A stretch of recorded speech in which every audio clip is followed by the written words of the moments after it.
Picture this. It's the year 1099. During the First Crusade, the armies of the Church successfully capture Jerusalem. But deep underground, beneath the absolute holiest of temples, the Knights Templar breach a secret hidden vault and find an ancient demonic artifact. And the horrifying thing is, they didn't destroy it. They didn't seal it away. Instead, they actually listened to the unholy wisdom it was whispering to them. They struck a deal with literal devils. In that single catastrophic moment of betrayal, the Templars ripped open a permanent hellgate right here on Earth. Jerusalem was wiped off the map instantly, transformed into this vile, corrupted pit where the mortal world and the infernal realm just violently merged together. Guys, this wasn't just a lost battle. It was the literal end of the world as they knew it, and the spark that ignited a war that would completely consume the planet. Welcome to this archival deep dive. Today, we're stepping into a completely brutal alternate history. The year is 1914, but trust me, this is not the First World War you read about in your history textbooks. Yes, it's an era of mud, trenches, and industrial slaughter, but the enemy sitting in the opposing trench isn't another human nation. It's the physical, terrifying manifestation of hell itself. We're doing a complete, no-holds-barred immersion into the universe of Trench Crusade, an absolutely grim-dark world where theological horror crashes head-on into brutal trench warfare. We're not sugarcoating anything today. We are looking at the raw reality of a war for the very survival of the human soul. Let's start by looking at exactly where history went so terribly wrong, with the chronology of the fall. Okay, let's trace the timeline of humanity's greatest defeats. After that Hellgate was ripped open in 1099, heretic forces, heavily backed by actual armies from the Third Circle of Hell, rapidly conquered most of the Levant. Fast forward a bit to 1346, and we hit the Corpse Wars. This is when hell unleashes the most terrifying plague in human history. Then comes 1894, known as the Year of the Broken Trinity. Infernal death squads achieve the impossible. They simultaneously assassinate the Supreme Pontiff, the High Prophetess, and the Holy Roman Emperor. Which brings us to the present day in the lore, 1914. It's a bloody, mechanized stalemate where millions of soldiers are dying in the mud just to move the front line a couple of inches. Now, I want to talk specifically about that plague from 1346, the Black Crayo. This wasn't just some historical disease. It was an active invention of Beelzebub, specifically designed to corrupt all living things. The plague indiscriminately attacks biological matter, essentially leaving behind nothing but puddles of melted flesh. But here is the true visceral horror of it. While it physically destroys the body, it leaves the victim's mind completely intact, condemning them to just endless, conscious agony. It literally took a living saint, Joan of Arc, in the year 1429, to finally kill the plague's hegemon and purge the infection from mainland Europe.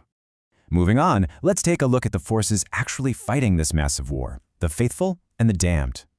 The front lines are drawn, quite literally, between heaven and hell. On the side of the faithful, you have highly organized military states and radical religious zealots desperately holding the line. On the side of the damned, you have this twisted, corrupted reflection of humanity using demonic pacts and unholy magic. We're going to break these down impartially, but I want you to notice the absolute, terrifying extremes both sides have been pushed to. First up is the Principality of New Antioch. They are the primary shield of Christendom, and their territory sits right on the edge of the Hellgate's shadow. Because of this, they are a hyper-militarized state. They rely on brutal training, deploying elite assault fire teams alongside trench clerics who are out there performing literal miracles in the mud. But the craziest part? They use sniper priests. These are fanatics who ritually blind themselves, using rifles embedded with the bone shards of saints to accurately hit targets from miles away. It's wild. Over in the east, we find the Iron Sultanate. When hell first invaded, the Islamic factions united behind the Great Iron Wall of Iskander, this miraculous, colossal structure that has repelled demonic assaults for centuries. The Sultanate is actually the most technologically advanced human faction out there. They use extreme alchemy to create artificial life and advanced munitions, and they operate under a strict military meritocracy. Out there, your survival depends entirely on your tactical genius, nothing else. But if you want to understand the absolute madness of this war, look no further than the Trench Pilgrims. These are not professional soldiers. We're talking about unwashed, fanatical masses following self-proclaimed prophets straight into the meat grinder. They wear these heavy iron capirotes, tall, conical helmets specifically forged to block out the psychological terror of the battlefield. They don't even have advanced weapons. They gladly embrace martyrdom, literally beating demons to death with makeshift clubs and just blind, terrifying faith. Standing against them are the heretic legions. These are humans who, either willingly or by force, have crossed over to serve hell. And they operate on a massive scale. They run gigantic, mechanized slaughterhouses, essentially industrializing damnation. Using death factories located in the third circle of hell, they forge weapons out of mutilated flesh and metal. They've taken the tools of the Industrial Revolution and turned them into engines of absolute evil, churning out armored behemoths and deeply corrupted shock troops.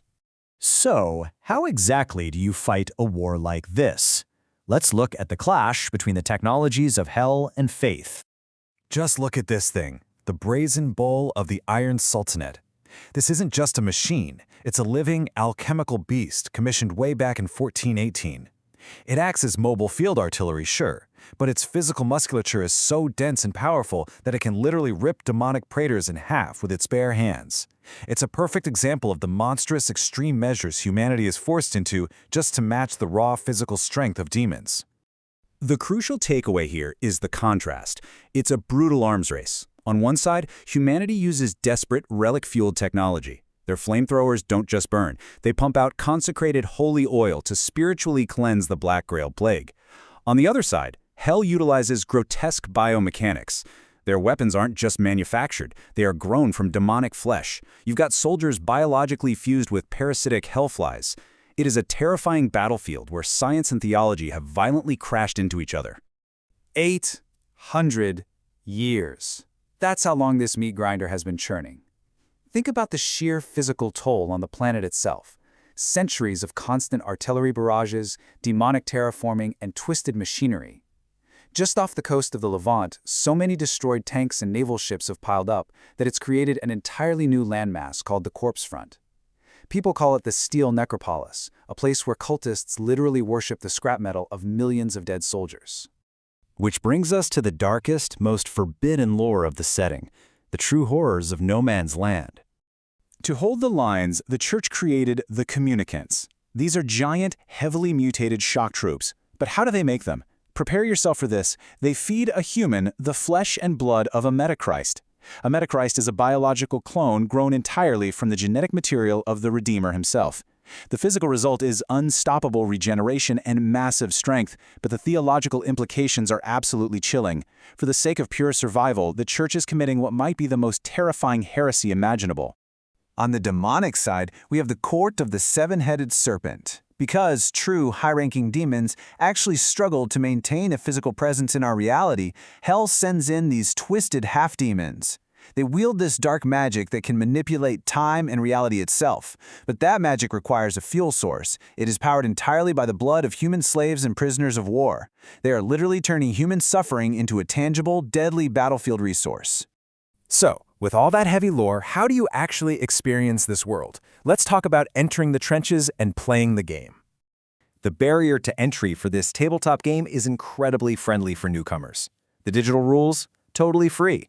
You just pick your faction and put together a small warband of maybe 6 to 20 models. But here is the absolute best part. The game is miniature agnostic. You can use any 32mm scale models that fit your specific vision. The community heavily encourages kit bashing, taking pieces from different kits and gluing them together to physically build the grim, customized soldiers you see in your imagination. Once you get to the table, the gameplay is insanely tense. It uses alternating activations, meaning you and your opponent take turns moving single units, so you are constantly engaged. The missions are objective-based, but don't kid yourself. The lethality is brutally high. Models die fast and they die horribly. The mechanics are specifically designed to simulate the relentless meat grinder of the lore, and there's a huge focus on narrative campaigns where your surviving warband actually gains scars, trauma, and experience over time. Let's wrap this up and look at the core philosophy and the future of the Crusade.